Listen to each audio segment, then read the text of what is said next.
পুর নিগমকে আর্থিক সহায়তা করবেন শিলিগুড়ির বিধায়ক শঙ্কর ঘোষ। নিজের বিধায়ক তহবিলের টাকা তুলে দেবেন পুর নিগমকে। তার জন্য পুর নিগমের অনুমতি চাইতে পুর কমিশনারকে চিঠি দিলেন বিধায়ক শঙ্কর ঘোষ।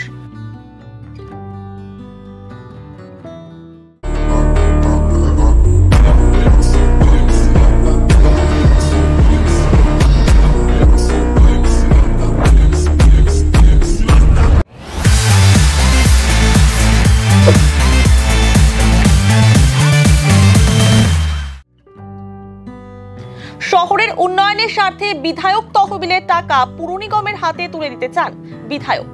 শহর শিলিগুড়ির বড় সমস্যা যানজট। সেই যানজট সমস্যা সমাধানে উন্নত পার্কিং গড়ে তোলার লক্ষ্যে পুর নিগমকে আর্থিক সহযোগিতা করতে চান। সে কারণে মঙ্গলবার পুর কমিশনারকে চিঠি দেন বিধায়ক। এই বিষয়ে পুর নিগমের তরফে অর্থাৎ মেয়রের উত্তর পেলে বিধায়ক তহবিলের সমস্ত রাশি মেয়রের হাতে তুলে দেবেন তিনি।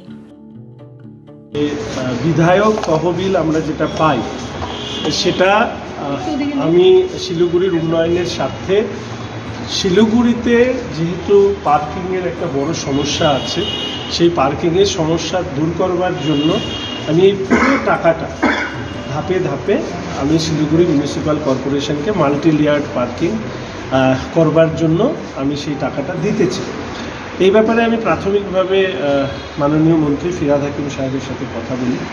উনি আমাকে পরামর্শ দেন যে তুমি মেয়র সাহেবের কাছে যাবে, ওখানে তুমি চিঠি দেবে। তো আমি মেয়র সাহেবের কাছে চিঠি দিতে ভীষণভাবে চেয়েছিলাম এবং আমি আন্তরিকভাবে আপনাদের অন ক্যামেরা আমি এটুকু বলতে পারি, আমি এই চিঠিটি মেয়র সাহেবের হাতেই দিতে চেয়েছিলাম। তো ওনার ব্যস্ততার কারণে উনি আমাকে সময় দিতে পারেননি। তো সেই জন্য আমি আজকে কমিশনার ম্যামকে এই চিঠিটা দিয়ে গেলাম। ব্যক্তি জীবনে আমি রাজনীতির সাথে যুক্ত জনপ্রতিনিধি হলেও আমি মনে করি রাজনীতির থেকে উন্নয়ন অনেক বড় বিষয়। কারণ শিলিগুড়ির মানুষের স্বার্থে শিলিগুড়ি মিউনিসিপ্যাল কর্পোরেশন যেরকম কাজ করবে, ঠিক একইভাবে বিধায়ককেও তার কাজ করতে হবে।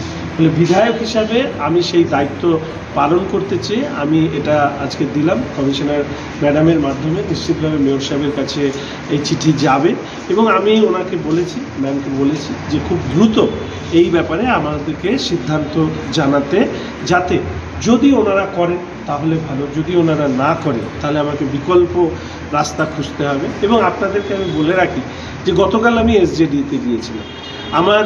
আমি দীর্ঘদিন ধরে ব্যক্তিগতভাবে খুবই তিতিবিরক্ত যেভাবে বিধায়ক এলাকা উন্নয়ন তহবিলের কাজের অর্থ খরচ করা হয় বা খরচ করবার যে প্রক্রিয়া আছে।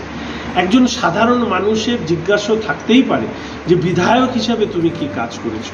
আমরা বিধায়করা বছরে 7 লাখ, এখন হয়েছে 70 লাখ। এই 5 বছরে আমরা ধরে নেওয়া যেতে পারে প্রায় 3-3.5 কোটি টাকার কাছাকাছি হয়তো পাবো। 3,40,00,000 টাকা মতন আমরা পাবো। আর একটি কর্পোরেশন, অনেকে ভাবেন যে কর্পোরেশনের বিকল্প হিসাবে বিধায়করা কাজ করতে পারে কিনা। কর্পোরেশনের বাজেট যদি শিলিগুড়ি কর্পোরেশনের বাজেট দেখেন, এটা হচ্ছে 300 থেকে 400 কোটি টাকা যদি হয়, তাহলে 5 বছরে শিলিগুড়ি কর্পোরেশনের খরচ হচ্ছে 2000 কোটি টাকা। আর আমরা হচ্ছে 3-3.5 কোটি টাকা। এই 3.5 কোটি টাকা দিয়ে তো কর্পোরেশনের বিকল্প হয়ে বিধায়ক কাজ করতে পারে না।